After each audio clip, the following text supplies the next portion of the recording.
તો રાજકોટમાં મેગા ડિમોલેશનની કામગીરી ચાલી રહી છે અને ગૃહ રાજ્યમંત્રી હર્ષ સંઘવીએ નિવેદન આપ્યું, ગુનેગારોએ બનાવેલી દુકાન કે મકાન તોડી પાડવામાં આવશે તેવું સ્પષ્ટ કહ્યું છે હર્ષ સંઘવીએ। અને ગુનેગારો સામે સૌથી કડક કાર્યવાહી કરનારું રાજ્ય ગુજરાત છે,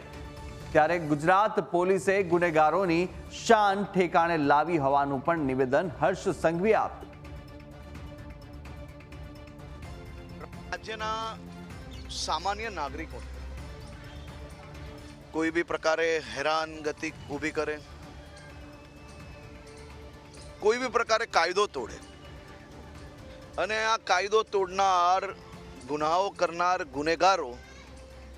રાજ્યના સામાન્ય નાગરિકોના હિતમાં સુરક્ષિત રખાયેલી જગ્યાઓ પર કબજો કરે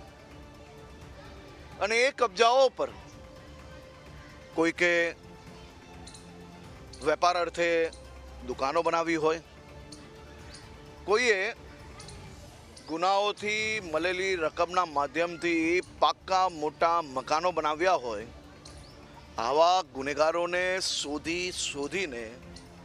સરકારી જગ્યાઓ પર બનાવેલા મકાનોને ધ્વસ્ત કરવાની કામગીરી ગુજરાત પોલીસ દ્વારા ચાલી રહી છે।